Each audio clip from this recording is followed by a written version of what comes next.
Olá, gente querida, tudo bem com vocês? Professor Campelo aqui na telinha, convidando para continuar os nossos estudos. Hoje, a nossa conversa é sobre ligações moleculares. Então, vamos juntos? Se prepare aí. Bom, antes de falar das ligações moleculares propriamente ditas, nós vamos relembrar um pouquinho o que estudamos na nossa última aula, falando sobre ligação iônica. Então, essa tela traz esse resumo muito importante sobre esse conteúdo. Aqui nós podemos observar que a ligação iônica também pode ser chamada por ligação eletrovalente. A ideia de falar sobre iônica ou elétron valente tem a ver com íons. Portanto, nós vamos listar aqui essas particularidades da ligação iônica. Número 1, em toda ligação iônica ocorre transferência de elétrons, ou seja, eu vou ter um átomo que vai perder elétrons e um outro átomo que vai ganhar elétrons. Há uma perda e um ganho de elétrons, portanto, uma transferência de elétrons. Com essa transferência de elétrons, uma consequência que existe é a formação de íons. Um íon positivo, aquele que perdeu elétrons, e um íon negativo, que é aquele que ganhou elétrons. Aqui nós podemos observar que o primeiro a ser representado é o que tem a tendência a perder elétrons. Lembrando que são os metais que participam das famílias 1, 2 ou 3 da tabela periódica. Quem tem 1, 2 ou 3 elétrons na sua última camada tem uma tendência a perder tais elétrons. E aí eles passam a ser chamados de cátion. Os que apresentam 5, 6 ou 7 elétrons têm a tendência a ganhar elétrons, e aí são chamados de ânion. Então, aqui a gente tem o íon positivo sendo chamado de cátion, o íon negativo sendo chamado de ânion. E eles foram formados por causa da transferência de elétrons. Isso gera uma interação eletrostática. Portanto, a ligação iônica nada mais é do que a interação entre uma partícula de natureza elétrica positiva e uma partícula de natureza elétrica negativa.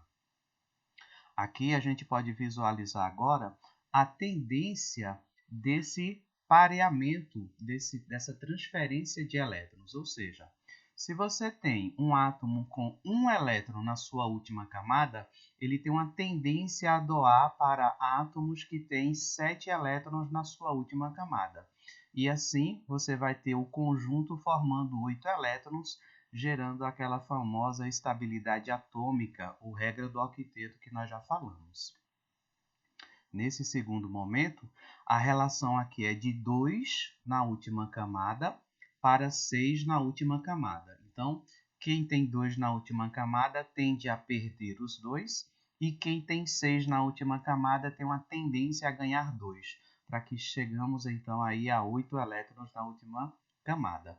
E com 3 também tem esse procedimento, ó, a tendência de perder 3 elétrons, com aquele que tem 5 na tendência de ganhar 3 elétrons, tudo para chegar a 8 elétrons. Então, esse comportamento aqui eletrônico é muito importante para a gente perceber a relação entre cátions e ânions dentro da ligação iônica. Aqui nós temos alguns exemplos, né, de substâncias produzidas a partir dessas interações iônicas. O NaCl, que é o cloreto de sódio, conhecido popularmente como sal de cozinha, o MgCl2, que é o cloreto de magnésio, uma substância mais relacionada à parte industrial, e o Al2O3, que é o óxido de alumínio. Observe aqui nesse momento da formação dessas fórmulas. Você, na produção das fórmulas iônicas, nós vamos ter a carga elétrica de cada elemento sendo transformado em índice para indicar a quantidade do outro elemento combinando-se para formar o composto. Então aqui a gente tem uns íons monovalentes, sódio e cloreto. O magnésio ele é bivalente com o cloro, que aqui se torna cloreto, monovalente. Então você faz uma regra do X, de forma que a carga do cloro, o número 1, passa a ser agora esse índice do magnésio, e a carga do magnésio 2 agora passa a ser índice do cloro. E com relação ao óxido de alumínio, nós temos a regra do X também sendo estabelecida.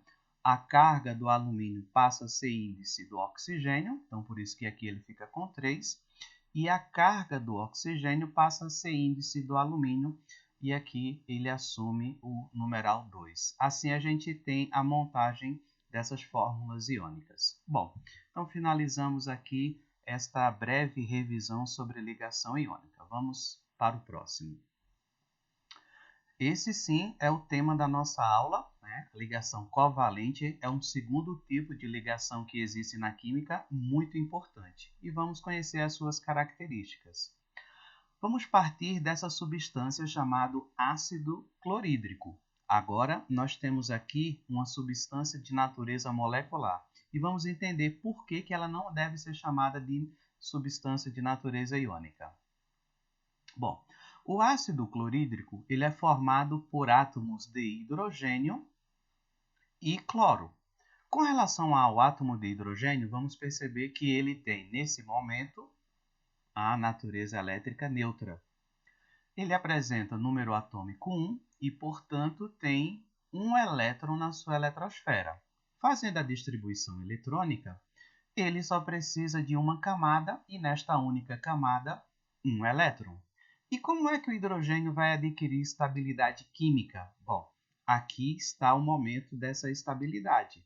Quando ele receber um elétron, vai preencher a sua camada com 2 elétrons, sua camada K, e assim adquire essa estabilidade. Portanto, o hidrogênio tem a tendência a receber um elétron. Vamos agora fazer a análise do cloro.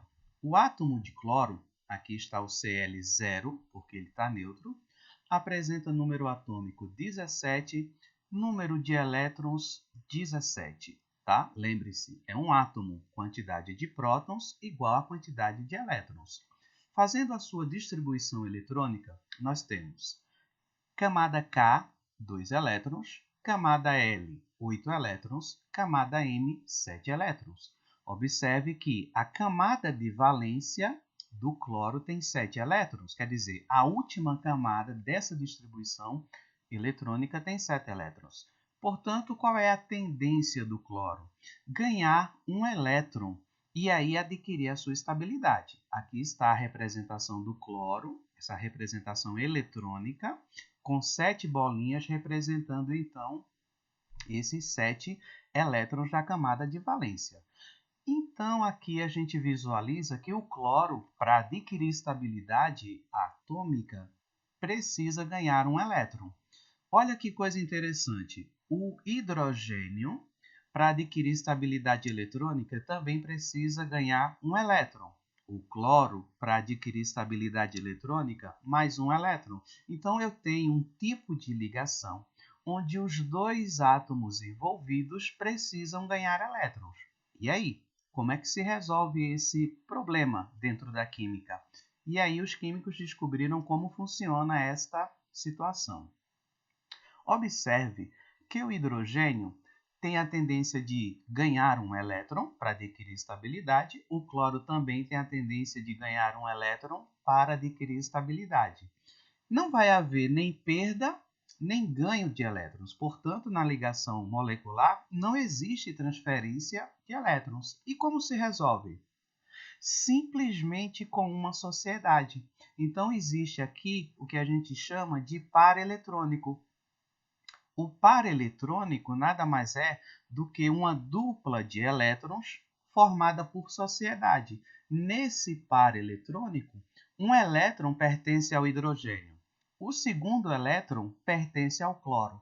Fazendo esta associação, fazendo esta sociedade, aquele elétron que o hidrogênio precisava receber, resolve, e o cloro, aquele elétron que ele precisava receber, também resolve. Então, esta sociedade de elétrons é aquilo que resolve o problema dentro da ligação covalente. Assim, nós temos aqui inicialmente a representação eletrônica, ou a fórmula eletrônica do ácido clorídrico, e aqui eu tenho a fórmula estrutural do ácido clorídrico. Veja que a dupla de elétrons que existe entre o hidrogênio e o cloro, aqui passa a ser representado por este traço. Assim, a gente tem a ligação covalente ou molecular sendo estabelecida através de um compartilhamento de elétrons. Aqui a gente tem esse resumo. Existe, então, entre os átomos que participam dessa ligação molecular, uma alta eletronegatividade. O que vem a ser isso? A tendência de puxar elétrons, a tendência de ganhar elétrons. Uma outra coisa importante é que na ligação molecular, nós vamos observar o compartilhamento de elétrons. Repito, não existe transferência de elétrons nesse tipo de ligação. Nós vamos falar sobre fórmulas químicas e dentre as fórmulas químicas, nós temos aqui a forma de formar moléculas dentro dessa substância, dentro desse tipo de ligação. E é muito comum a ligação molecular envolver ametais e o hidrogênio. Pode envolver ametais entre si e pode envolver ametais e hidrogênio. Aqui alguns exemplos de substâncias moleculares importantes. Número 1, o ácido sulfúrico. O número 2, o dióxido de carbono. O número 3, o ácido nítrico. Número 4, o trióxido de enxofre. Número 5, a fórmula da glicose, um açúcar conhecido por todos. Número 6, o dióxido de nitrogênio. E o número 7, nós temos aqui o exemplo do etanol, que é um tipo de álcool. As fórmulas químicas são maneiras de representar essas substâncias dentro da química. Existem 3 tipos de fórmulas que são muito usuais. A primeira é a chamada de fórmula eletrônica ou fórmula de Lewis, nome do cientista que fez esse estudo. E aqui nós podemos observar que nós temos os pares de elétrons sendo representados por símbolos, onde cada símbolo representa um elétron daquela ligação da última camada. Agora, a fórmula estrutural, eu não tenho mais as duplas de elétrons, os símbolos, eu tenho agora traços. Então, na fórmula estrutural, eu troco a representação eletrônica dos elétrons, dos pares, por traços, tá? Indicado aqui, ó, com traços de elétrons que são compartilhados na última camada. E por último, nós temos a fórmula molecular. O que nós temos na fórmula molecular são os tipos de átomos envolvidos e também nós temos aqui a quantidade de cada átomo envolvido nessa condição, ok? Então isso é muito importante. Nós podemos agora observar aqui a representação dessas fórmulas eletrônicas de uma forma mais tridimensional. Ok, então eu quero agradecer a vocês que estiveram comigo até esse momento da aula. Hoje nós tivemos o estudo de um assunto muito importante de química, que foi o segundo tipo de ligação iônica. Eu recomendo que você continue seus estudos aí na sua casa, fazendo uma leitura da parte teórica, fazendo exercícios que envolvem esse conteúdo e já deixo o convite para a nossa próxima aula.